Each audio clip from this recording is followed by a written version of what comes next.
of The Porter Way and co-host of About That Action. Okay, y'all, we are just days away from Saturday night's big BBC pay-per-view on Prime Video. So Sebastian Fundora, aka the Towering Inferno, will defend his WBC Super Welterweight World title against the legendary Keith one-time Thurman. And it's all going down right here at the MGM Grand. You can get your tickets at AXS.com. Whether you buy the ticket or the pay-per-view, this is a fight you don't want to miss. We're going to have both Fundora and Thurman joining us later in the show, plus stars like Rolly Romero and Sean Porter, so make sure y'all stay tuned. But before we do that, let's talk about this main event, y'all. So Fundora versus Thurman. High stakes in Vegas, Sean. Good to see you, man. First game in the league. Yes. You gotta let me get some. Let's get it. There you go. Good to see you. Y'all look great. High stakes in Vegas, Sean. In your opinion, what makes this fight so good? Well, the contrasting personalities and places they're at in their career. Thurman, the onus is on Thurman to prove that he's not Keith once upon a time Thurman, that he's still Keith one time Thurman. And what makes it a good fight is that, Keith was in, with our guest we'll have soon, Sean Porter, he was in a contender for Fight of the Year in 2016. Sebastian Fundora was in a contender Fight of the Year back in 2022 against Erickson Lubin, the last time he fought a fighter from Florida. And Keith Thurman is almost never in a bad fight, and Sebastian Fundora is never in a bad fight. And the intrigue around this fight, especially on Keith Thurman's side, is he's gonna have to answer the question to himself, can he make up for lost time, or has time simply just passed him by? So, and then for Fundora, just to continue his momentum in what might be the best division in boxing right now, the 154-pound division. But the styles make fights, and this one should be a very good fight. Yeah, absolutely. I totally agree with him. When you think about Sebastian, he's 6'6", junior middleweight, very tall, throws a lot of punches where Keith is shorter, compact fighter, and he's explosive on counter punches. So this thing can get hectic really, really fast. Sebastian throws 61 punches around. Keith Thurman is, like I said, good counter punches. So we're going to see, is it going to be one of these counter puncher fights? But even though Sebastian has the reach, he fights in the phone booth. It isn't like he uses his reach. He's coming forward most of the fight. So I agree with him. Styles make fights, and that's what we're looking forward to see this Saturday. Yeah, a lot to see, and like I said, you guys aren't going to want to miss this. So Fundora might be the best 154-pounder in the world. He's actually the favorite heading into this bout, but you guys can't sleep on Keith. He was the former unified welterweight champion, and his only loss was a close one to the legendary Manny Pacquiao. So in your opinion, can Thurman make this a true redemption story and beat Sebastian Fundora? Oh yeah, he can. It's a winnable fight. I mean, he's the underdog. But Sebastian Fundora, yes, he's improved. Yes, he's a foot taller and almost 10 years younger. But he's also beatable. He even though he's gotten better, in every fight, Fundora has gotten hit with some big shots. Now, for Keith, he's got to be the fighter that fights more of his perfect fight, whereas Fundora, just being Fundora over 12 rounds, could very well just be too much for Keith and his legs. And some of his inactivity over the last couple fights. But Keith has still shown enough when he dominated Mario Barrios and disfigured him and made him look a lot like Fundora made Erickson Lubin look in their fight, and in knocking out Brock Jarvis last year. He still has shown enough, but he's gonna have to merge, and we'll get to the X's and O's about what each guy's gotta do to win later. But he is gonna have to merge, and he shows enough of that old school Keith Thurman explosiveness, but he's going to have to merge it with some savviness as the veteran in the net. So he can definitely win this fight. It's not an unwinnable fight for him by any means. But what's the question? Is this a redemption story? Yeah. Nah, this is the start of a redemption story. Like, this could be the first chapter, but he's too inactive. You know what I'm saying? I'm a Keith Thurman fan, but he fought 2 times in the last 5 years. And because of his inactivity, we don't know if we're going to see him once a year, once every other year. So absolutely, it could be the start of a redemption story. But if he wins the fight, I'm not saying, this is the redemption story. Now, to me, Keith Thurman is arguably undefeated, depending on how you look at it. Because when he fought Pacquiao, even though he got hurt in the first round, a lot of people say he did enough from the scorecards to win. Now, he does have one loss on his record, but we arguably can say he's undefeated depending on who you are, but redemption story? No. You can start the redemption story. I disagree. I think it is. If you could come back to where you had your only loss to the same arena, MGM Grand against Manny Pacquiao, and you could knock him out as an underdog, become a world champion in the second division in a fight, the books got you an underdog in. I think it would be his finest moment of his career. I think knocking out Fundora would even. To me, story means when it's over. So you basically saying you shutting the book on the guy? We gotta see. That's what I'm saying. Story means it's a dub. It's over with. It's the end of it. If we start a redemption story, that means, okay, he's going off into the sunset. It's over. I think he wants to fight some more, even if he wins this fight. Just my opinion. You may know more than I know. Maybe you got something on the inside where you said, nah, this is his last fight. But a story means when it's over. That's how I see it, babe. You think? Well, we'll see. We'll see. If he wins, I mean, he would have nothing but great opponents in this division.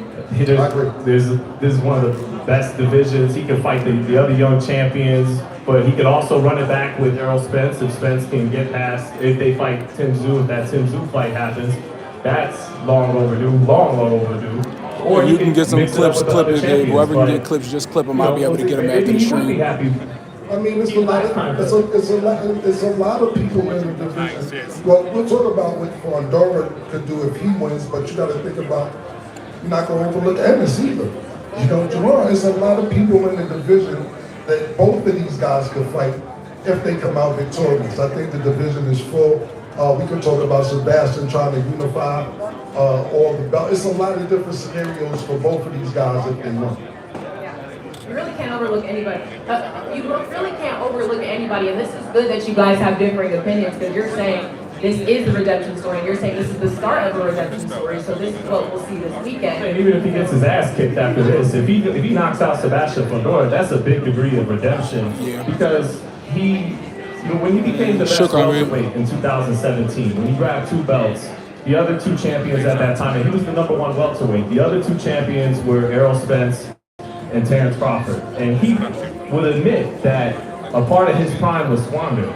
So for you to come in these stakes, in this scenario, even if anything after that doesn't happen, this is a big degree of redemption for him, for sure. And I think it would be his finest hour if he could pull this off. Okay, so now I gotta ask y'all, what are the keys to victory for Sean Harrington? Well, even though Fundora has gotten better, using his distance, using his jab, not forcing that uppercut like that got him knocked out against Brian Mendoza, that jab is still a downhill momentum builder. And if he's got to move east and west, he's got to be efficient with his movement and not burn up too much energy doing it. Not make those 37-year-old legs have to move too much. But the movement he does, it does have to be efficient. And if you can make Fundora miss with that jab a little bit, a lot of it, and then pick your spots with his timing to jump in like the old one time, and here's the key for him when he picks his spots to jump in, it's got to be with bad intentions. When he fought Pacquiao here, Pacquiao's movement. Yeah, Sean here. They're gonna be interviewing Sean in a minute. Crank it up, put some fat on those shots. He wasn't able to sit down on those shots the way he normally would like to. Every other opponent he can, and Fundora will be there. Fundora's defense is his offense and his length. Boss. Glad to know. Very good. Very good. But if he can time those right spots, and another thing, even like Cam said, Fundora is a better inside fighter than Pete, so he can't languish on the inside too often. And like my guy and the Hall of Famer Tim Bradley tells me, you can't fall into the O, no, I know we can't say it here, but O-S-H word position, which is when you kind of give up defensively, you get low and you sink to one side or the other, and you take your eyes off the opponent and you lose your radar.